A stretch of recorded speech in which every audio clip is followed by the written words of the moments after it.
welcome back to Aquatics Live YouTube channel. Please like and subscribe and hit the notification bell and all that jazz. Well, got a few things to show you, just kind of catch you up to where I'm at, and I'll get you with the little closer and everything for this here in a minute, but I'm just gonna do the overall stuff. Got the top head, the handlebar stuff kind of all figured out here. Finally, all the buttons and gadgets hooked up. It's still naked. The whole bike is it's even more stripped down than it was where I left off last time. But I just started cleaning stuff, and I'm like, okay, I might as well just take the rest off and be done with it. I still got more like cleaning on the front brakes and the back brake area here.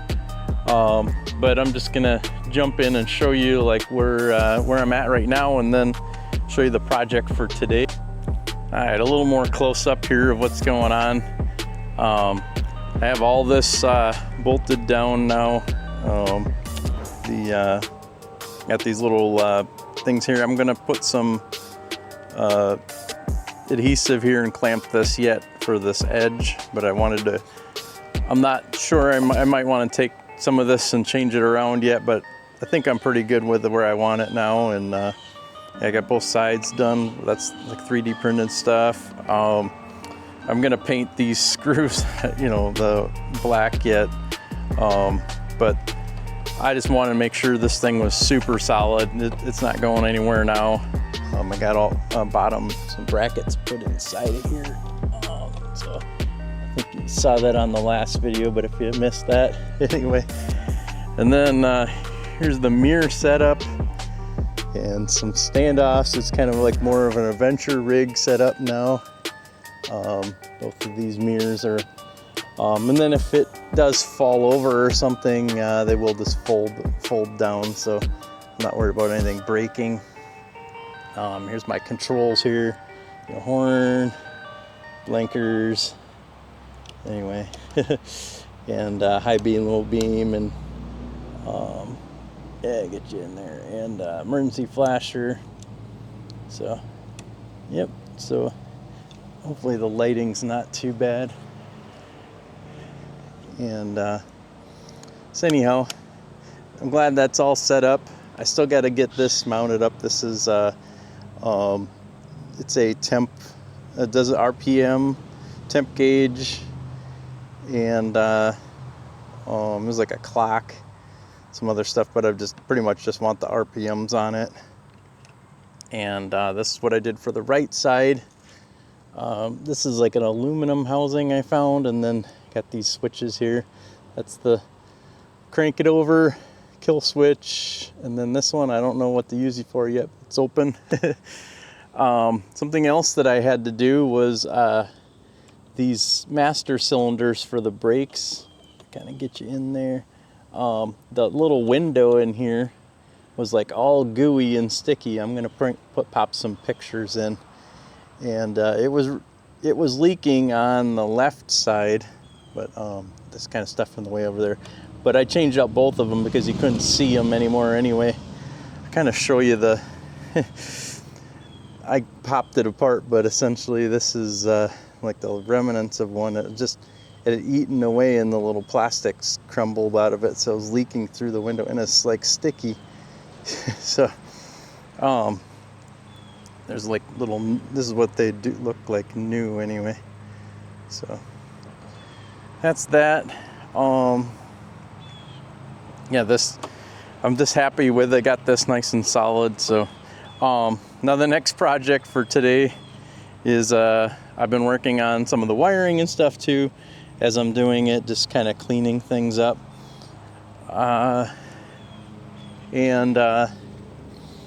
There's the rear brake line goes down here and across. I don't like how it's outside the frame and just kind of wobbling around. There's a holder for it inside of here, so I'm gonna end up disconnecting that. I wasn't wanting to, but since I had to fix the brakes up above, I gotta bleed all the brakes anyway now. So but one of the bigger things that I found while I was doing stuff is the rear end is really loose. I don't know if you can tell this in the camera, but it moves quite a bit. I kind of felt that when even the little, the limited riding, went around corners, it made like a little clunking sound as it went around the corner. So I'm already doing the brake line, then that leads into, I might as well do it. I might as well take it off over here and pull this motor back. So, and that leads to, I got to take the exhaust off next here. Then I'll take these shocks off and I can pull the whole motor back. I already got the harness all taken apart, when I was messing with that. So one thing leads to another, but we'll get her back together. I'm glad I got one piece done up. I'm glad I got the headset done up here, so I don't have to worry about that anymore. I did find a new or new old stock seat or something on eBay. Got a really good deal on it, so when I get this back together, we'll have a new seat to go on top of it. So I'll show you that here in just a second. Yeah, I got the seat here. Show you that. Pretty happy about getting that figured out here. It was pretty dirty, but after just kind of wiping off, the dust and stuff, it's a brand new seat underneath, and it comes with like with the wrapper it probably came in the factory with. So I'm really happy with that, the find for it. And it's still dirty. I'll have to wipe everything off, but essentially it's been sitting on a shelf for a long time. But yeah, everything's new though. It's brand new stuff. Just happy we got all the latches and locks so I can use the lockable seat. So that'll be a nice move ahead for this scooter. Anyhow, that's that. And I'll get you started on.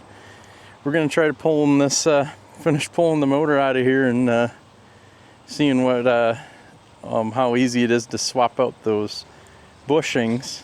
I got the bushings here, so and a new bolt essentially just to put them on. So, and then there's the shock bushings.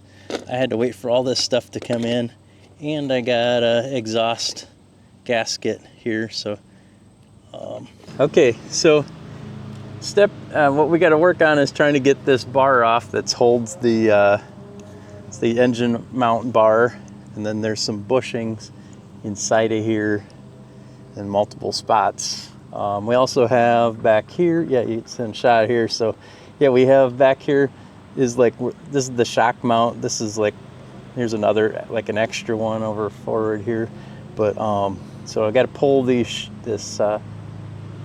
out, and that'll get this. It's out of shot. Or hold on.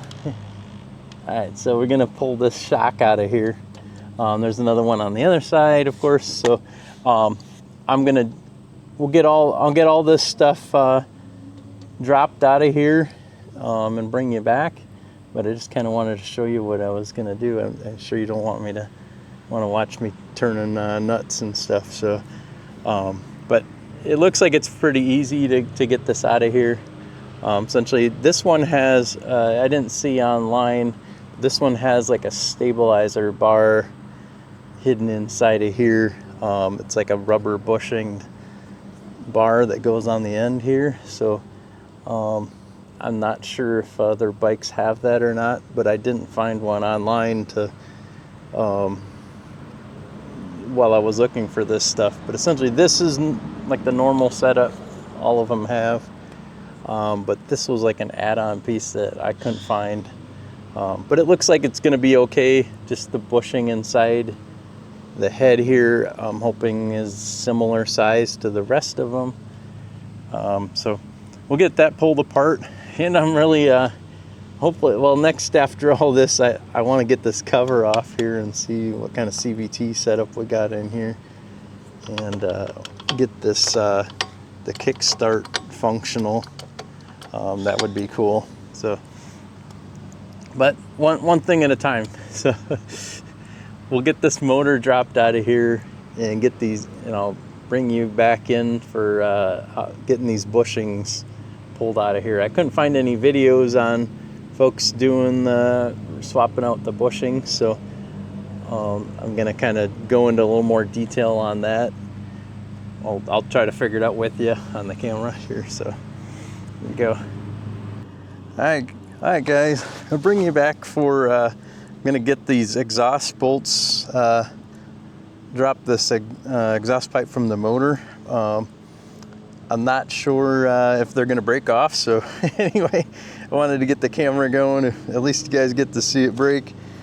I got my trouble light laying under here, so I'm hoping that gives you enough light to see it, and we'll do the best I can. Of course, the neighbor's mowing the lawn right now. Exhaust bolts. Just gonna use a wrench on it, so hopefully I can feel if it comes loose or if it's breaking.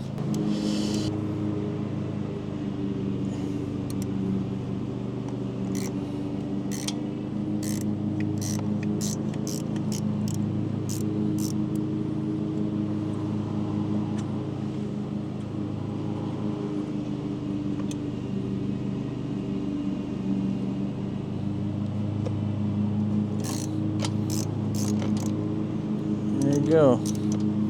That wasn't too bad.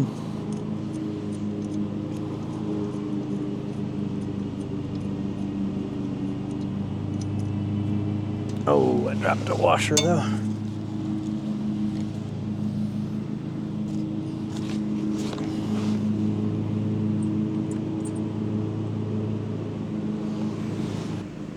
All right, so yeah, it was just these couple of clamps here. They go into some bolts down in here. Kind of see it in there. Yep. So got those two right there. Looks like this pipe's gonna just lift off of there now. There we go. There we go. Heck yeah. Got the pipe pulled off. It's actually not too bad of a pipe. I don't know. There's probably some better ones out there for sure.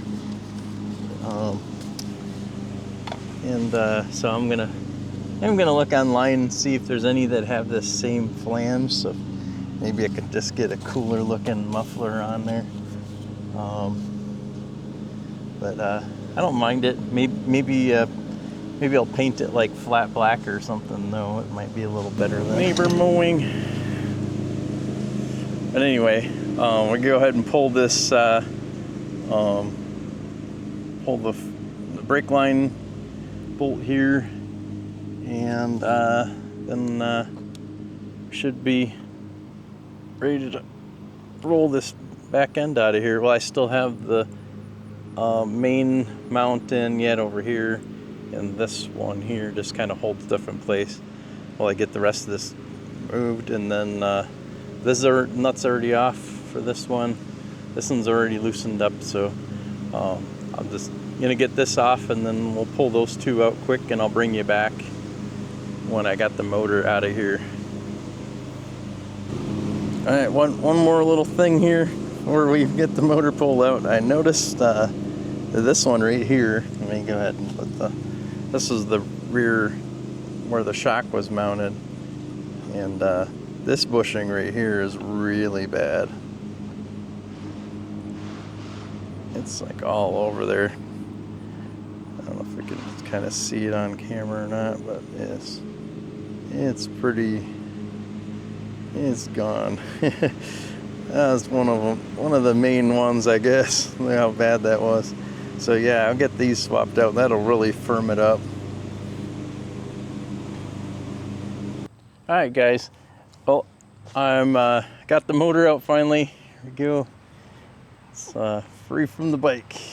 Anyway, so I'm just gonna show you how I'm gonna do one of these, and I think I mean, they're pretty much going to be all the same kind of setup to get them out. You get you in close here. Essentially, get these out of here. I could either use like a slide hammer, which I might have to do in maybe one of the spots here, like this. I'm not sure about this one. I don't need to mess with this one. That's the one that isn't being used. But anyway, I'm going to use a C-clamp and a couple sockets to pull this out. I think I can do that with all of these. I gotta see if I have a socket big enough to go around the outside so the bushing can go through. But for this one, I got this big honker 7/8 or whatever. It looks like it's got plenty of room for that bushing to go inside. Got, plenty of room for that bushing to go inside there. And then I'm going to use a looks like a 9/16, and for the opposite side here, and that should let me push it through and capture it inside of this one. So I'll set you down and you kind of watch me set this up. So okay, we got it all rigged up now. I'm gonna go ahead and we'll get it pressed out now. Took me a bit to get lined up. Alright, we're coming along finally. Socket's starting to sink in over here, and I can feel this is caught on the edge here, so we're pushing through. Woo-hoo.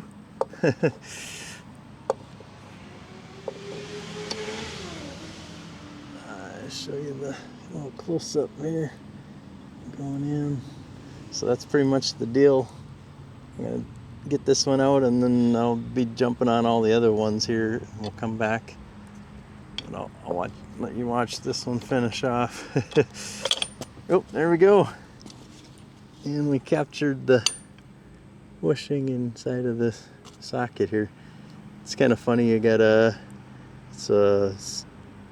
pretty old socket I found on the side of the road at one time. It's from Japan, so kind of kept it to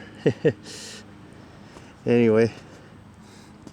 It's a China bike with Japan tools. Anyway, and then the USA tool for my Craftsman. Well, fast forward to the next day here. It's morning here now. I got those all the bushings swapped out last night. It was an all-day deal. I mean, I had other stuff going on during the day too, so I was running in and out of here. But that first one was probably the easiest. Well, there was a couple of them that were pretty easy, but they're all pretty much the same method. I'm using like a C-clamp and stuff. There was one here, let me switch you around here. So there's one here on the engine case that there's no way to get behind here to get like a socket in on that, or to get this out of there. And there's not enough room in between this case and that one, so you can kind of see my marks here. I ended up see that got this got a big chisel here and laid it across. This worked out pretty good. This is exactly the right size. It's just a giant wedge here, but it did slip over on me. This is like the way down. It did slip over, and I hit this edge a few times. And it's aluminum, so it's pretty soft, but that was the way I got this one out. It was not fun. This other one on the rear here, which is the one shock one, this was another one that was kind of a trouble. What I ended up doing with this, though, I worked on it on here for a while. There wasn't enough room here to work around some of this stuff, and then I know, noticed that, hey, I can just take this off. So I took this piece off, and then it was, you know, easy pickings for pounding it out of there. I just used the socket and beat it out of there with a hammer. These ones that are in the steel pieces, this one and these two that are in this stabilizer bar here, they by far the hardest ones to get out. So, but that wasn't too bad. As far as getting them in, I just, you know, pressed them in pretty much. This other one, like over here, this was a little bit, you know, a little easier because I can push it in from the opposite side. And I got the C-clamp on this side here, with a flat piece of steel right here for a while, just to get this in a ways. And then what I did is, before putting the other side in, I could get through this hole, and I used a extension and then the socket, and I was able to tap it in the rest of the way. So that worked out. That one worked out pretty easy getting it back in. The other trick is I did the deal where you put it in the freezer, and I used I don't know where that. Anyway, I used a little propane torch and warmed up the aluminum on these, on a couple of them there, and they were way easier to get in.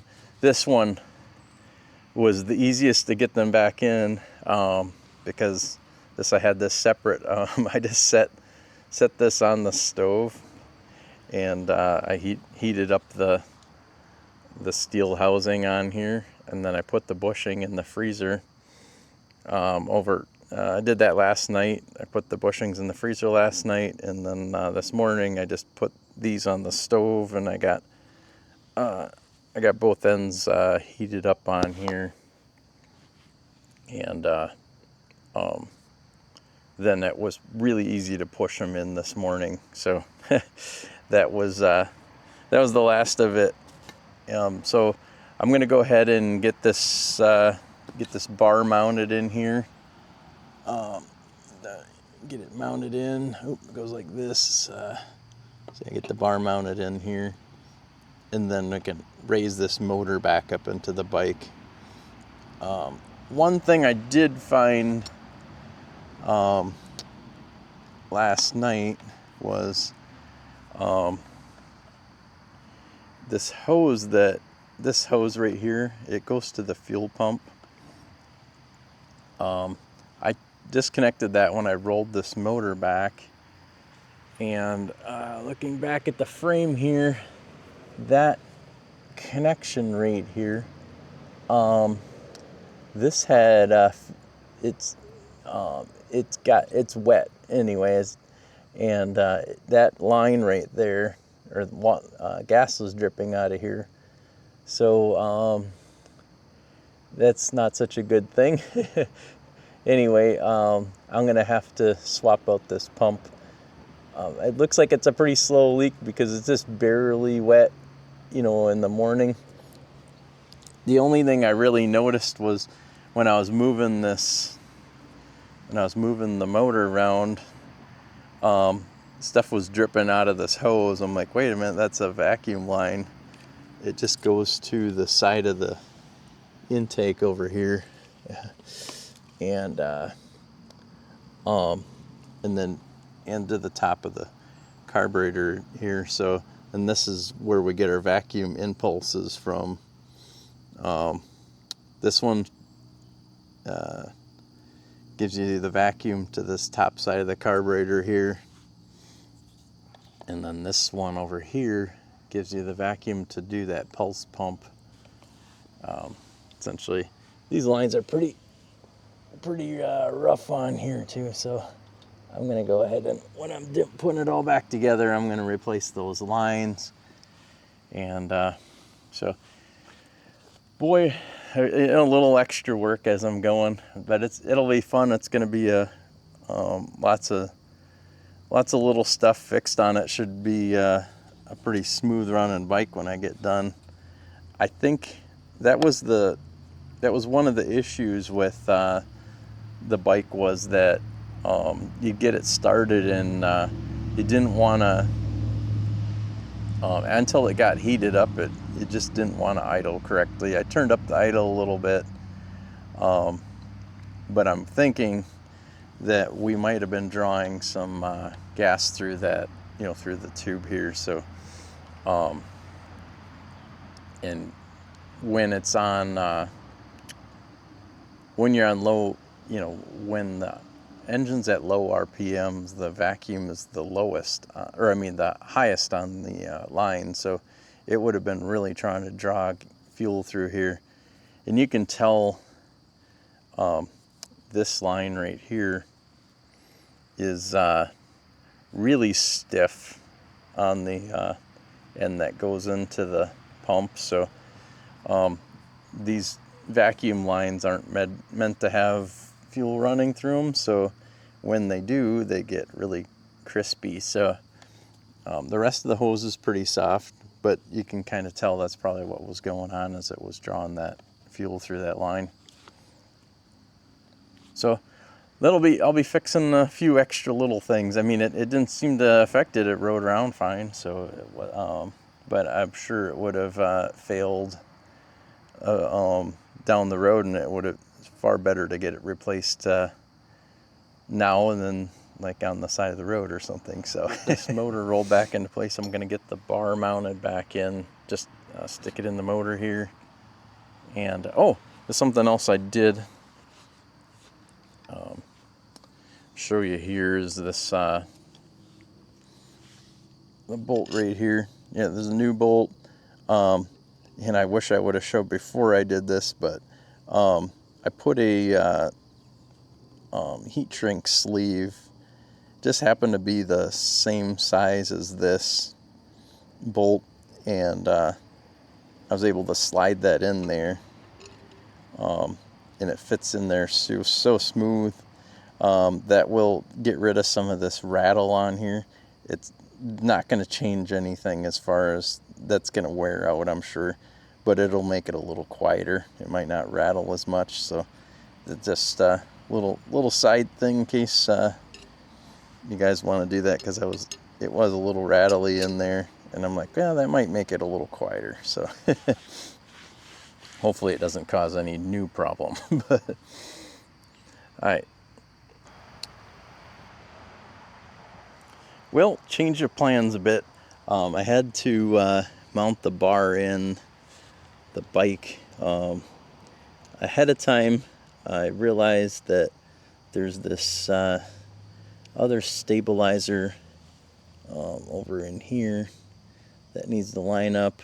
So it just was easier than removing this. I don't know how hard that would be to get back into here and line this up. So thinking one bolt will be easier to deal with than this and that. So making it a little bit easier. The carburetor drain line, okay, it's okay.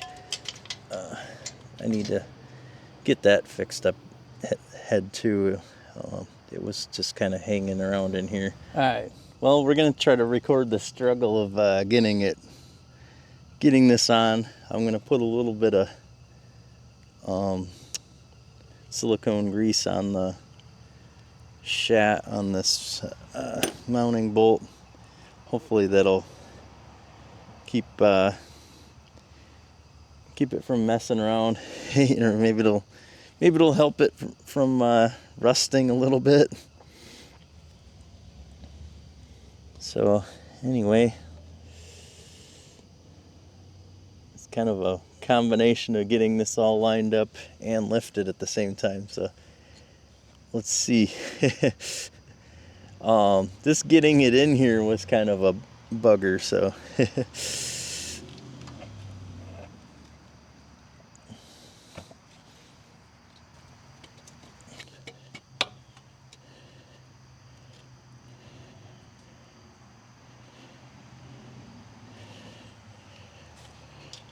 Okay.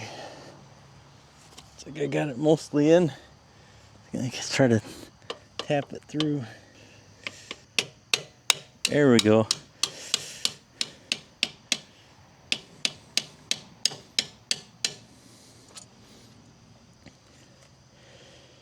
Alright, I think we're gonna try to get the nut started over here before I go all the way through, because there's not much room right here.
There we go. It's all bolted up. Wouldn't say that it went very smooth, but it's in there. Okay, ready to show the results of this. I already kind of wiggled it around and checked it, and it feels way better. So lift it up here and try to go side to side. It does not. The only wiggling we do have is like rubber, feeling of rubber. There's no jiggle in it anymore, nice and solid. I still need to tighten up this front stabilizer nut. I did loosen that up a little bit when I was trying to get this in, so good result. So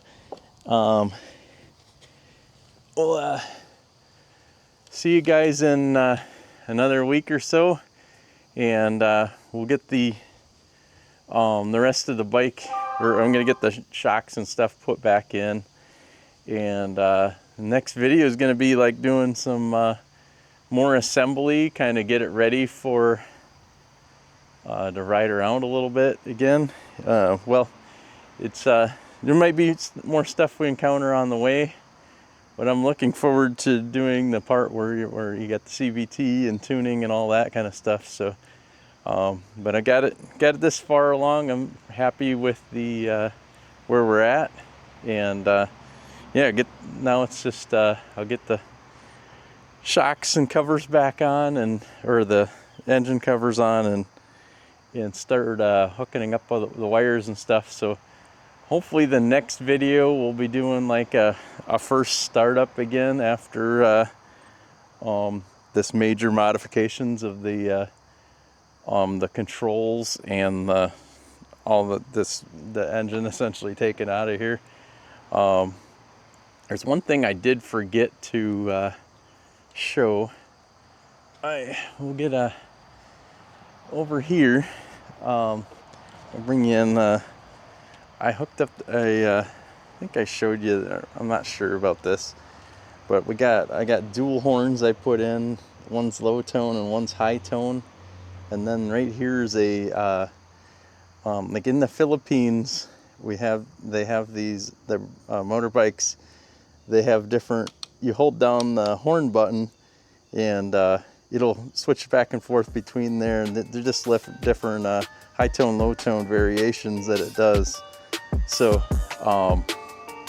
looking forward to kind of testing out that and see what it's like. The new horns are a little bit louder than the old ones, so we'll see how that goes too. So hi, we'll see you guys in a couple weeks, or probably a week here.